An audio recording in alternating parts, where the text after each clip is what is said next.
नमस्कार. माया जाधव किचनच्या नवीन व्हिडिओमध्ये आपल्या सगळ्यांचं पुन्हा एकदा मनःपूर्वक स्वागत आहे. बऱ्याच दिवसांच्या विश्रांतीनंतर आपण आणि बऱ्याच मैत्रिणींच्या रिक्वेस्टवरून आपण आता ही रेसिपी करायला चालू केलेलं आहे.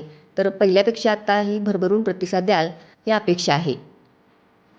आज आपण लोखंडाच्या कढईमध्ये करूनसुद्धा काळी न पडणारी अशी मेथीची भाजी करणार आहोत. ही मेथीची भाजी करण्यासाठी एक पेंडी स्वच्छ धुवून नंतर मी निवडून घेतलेली आहे. आणि या भाजीसाठी आपण 9 ते 10 पाकळ्या लसूण आणि थोडंसं जिरं एवढंच आपण वापरणार आहोत. ही भाजी आपण लोखंडाच्या कढईमध्ये करणार आहोत.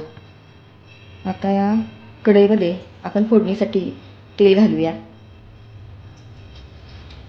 तेल तुमच्या अंदाजाप्रमाणे कोणाला जास्त कोणाला कमी तुम्हाला आवडेल तसं घाला. तेल गरम झालं की त्यामध्ये या लसणाच्या पाकळ्या मी चेचून घेतलेल्या आहेत.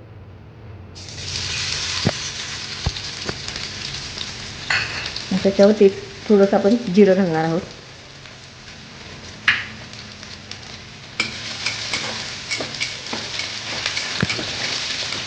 लसूण चांगला परतून झाला की मगच आपण त्यावरती ही स्वच्छ धुवून निवडून घेतलेली भाजी घालायची आहे.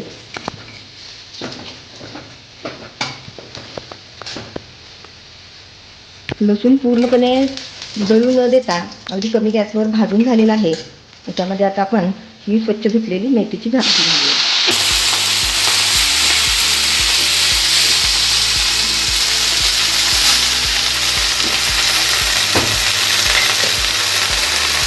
यामध्ये आपण पाणी न घालता अशी वाफेवरती भाजी आपण छान शिजवून घेणार आहोत.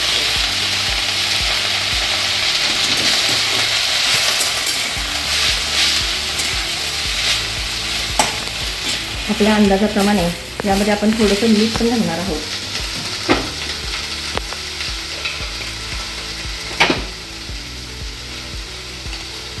चवीप्रमाणे मीठ घालूया. भाजी छान हलवून घेऊया. आता तुम्ही म्हणाल भाजी तर सगळेच करतात, सगळ्यांना येते, पण ज्यांना येत नाही त्यांच्यासाठी ही रेसिपी आहे.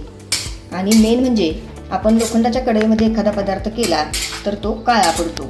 मेथीची भाजीसुद्धा आपण ज्या वेळेला घरामध्ये करतो तर त्यावेळेला शिजल्यानंतर आपल्याला अपेक्षा असते हिरवी दिसावी, पण तशी भाजी ती कधीच दिसत नाही. याचं पण एक कारण आहे. आता ही मेथीची भाजी आपण अशी उलटी पालटी करून घेतल्यावर आपण त्यावरती झाकण ठेवतो आणि शिजायला घालतो. तर ह्याच्यावरती झाकण न घालता आपण त्याला असे शिजू देणार आहोत. म्हणजे झाकण लावून जर भाजी शिजवली तर ती 100% काळी होते. आणि जर काळी व्हायला नको असं जर तुम्हाला वाटत असेल तर आपण ह्याच्यावरती झाकण न ठेवता अशीच भाजी शिजवणार आहोत. एकदम कमी गॅसवरती भाजी आपण शिजवून घेणार आहोत, कारण मोठा गॅस केला तर त्यातलं पाणी लवकर आटून ही भाजी करपण्याची शक्यता असते.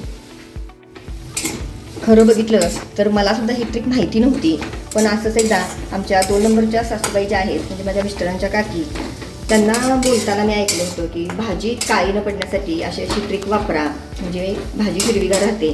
तर मग असं वाटलं की ही माहिती आपल्यापुरतीच मर्यादित न ठेवता आपल्या इतरही काही मैत्रिणी आहेत त्यांच्यापर्यंत ही माहिती पोहोचवली तर त्यांची भाजी काळी न पडता अशीच हिरवीगार राहील, म्हणून हा खटाटो. बघा, बोलत बोलत माझी भाजी शिजतसुद्धा आलेली आहे. आमच्या पाण्यावरती एकही थेंब पाण्याचा न वापरता भाजी किती छान शिजत आलेली आहे. अगदी 2 मिनिटात ही भाजी आता तयार होईल. आता तुम्हाला जर आवडत असेल तर एखाद्या वेळेस भाजी कडू लागेल असं वाटतं किंवा लहान मुलं जर खाणार नाही तर तुम्ही भाजलेल्या शेंगदाण्याचं असं भरड जाडसर कूटसुद्धा वापरू शकता. पण मी काही न घालता लसूण आणि थोडंसं जिरं तेलामध्ये परतून अशीच भाजी अगदी सोपी 5 मिनिटांमध्ये होणारी अशी तुम्हाला मी दाखवलेली आहे. आपली भाजी तयार झालेली आहे. आता आपण गॅस बंद करूया. आणि मेन म्हणजे अगदी महत्त्वाचं की ही भाजी आपण केल्या जर आता हे लोखंडाच्या कढईमध्ये कुठलाही पदार्थ काळा होतो, आयर्न मिळतं हे ठीक आहे, पण भाजी करून झाल्यानंतर यामध्ये अशीच ठेवली तर ती काळीच होणार. आता झालेली आहे तर हिरवीगार आपल्याला दिसते भाजी, काळी नाही. पण आपण जर यामधून काढलीच नाही तर ती 100% नाही, 1001% काळी होणार. त्यासाठी आपण काय करायचं, ही भाजी झालेली आहे तयार तर लगेच आपण स्टीलच्या एका प्लेटमध्ये किंवा एखाद्या भांड्यामध्ये आपण ती भाजी काढून घ्यायची आहे. आपला भाजीचा रंग बघा अगदी हिरवागार किती छान दिसतोय. अशी या पद्धतीने जर केली तर भाजी कधीच काळी होणार नाही. तेव्हा आपल्याला जर आवडली असेल तर ही ट्रिक वापरून आपण ही कुठलीही डाळ घालून किंवा बेसनचं पीठ वापरून जरी केली, पण अशी उघड्या ह्याच्यावर जरी केली न झाकण ठेवता, तर 100% भाजी ही हिरवीच राहणार याची गॅरंटी आहे. रेसिपी आवडली असेल तर लाईक, शेअर आणि सबस्क्राईब करायला विसरू नका. व्हिडिओ पाहिल्याबद्दल धन्यवाद.